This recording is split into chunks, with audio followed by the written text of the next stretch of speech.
Hi everybody and welcome back to Living Between Paychecks Kitchen. I'm Oz, that's Jack, and we're continuing our tribute to the sandwich and the people that don't know how to make them. We salute you. Kinda, whatever. So we're gonna go ahead and get into this.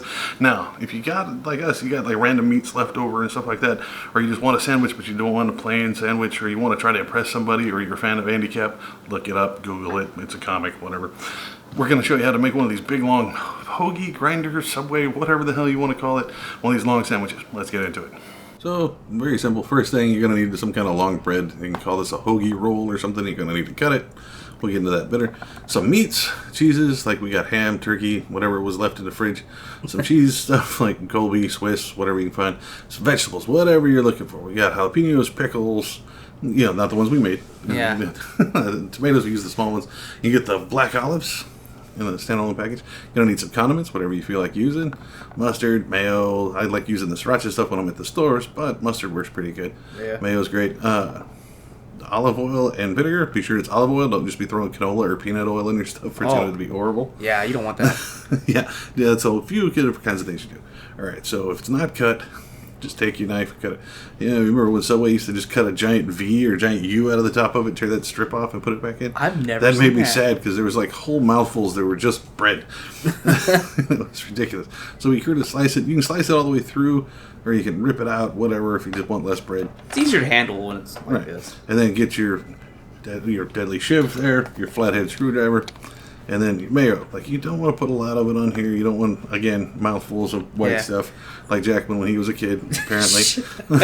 Hey man, gotta live off mayonnaise sandwiches. Mayonnaise sandwich. So that would be a complete mayonnaise sandwich. Yeah, that would be complete. Actually, you put more mayo, but yeah. That's disgusting. All right. So cheese. The reason we have two is because it covers the whole bread. Boom. Like, right? See how long it is?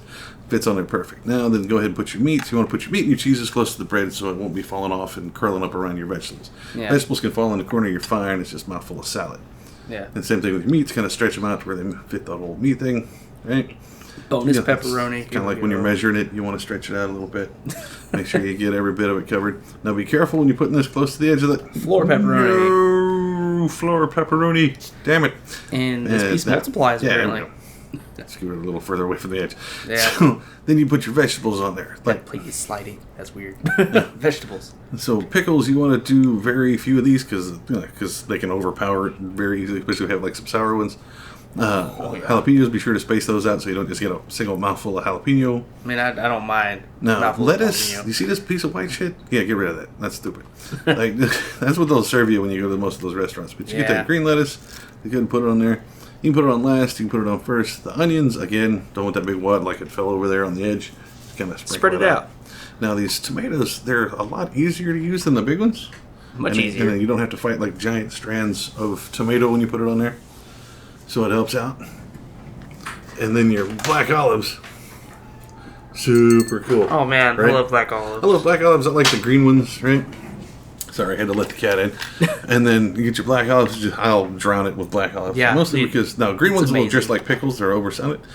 You can salt and pepper it, like just a little bit. Just a little bit. Watching you dead. Not too much salt now. Now, when it comes to the vinegar and the oil, just 1 teaspoon. That is a teaspoon, right? Yeah. The small one. Yeah. Yeah. And just sprinkle it on there. Again, you don't want just to dump it right in the middle. Don't put too much. You'll make your bread vinegar the same way. Like, I'm worried about it just being too big or too much, but it works out perfect. Usually people get scared away by vinegar. They don't know what to do with it. The hardest part is squish it over that way. Yeah. There you go. So it depends on whatever kind of meats and cheeses you buy in here. It can be anywhere from like $4 all the way up to our complete budget of 10. Yeah. Because pepperoni ain't cheap, the ham ain't cheap, But if you get the thin stuff, find it on sale. And with the amount of hoagie rolls and meat in there, you can feed 4 easy. So there you have it. This good-looking long sandwich. Everybody likes it when it's length instead of girth, whatever.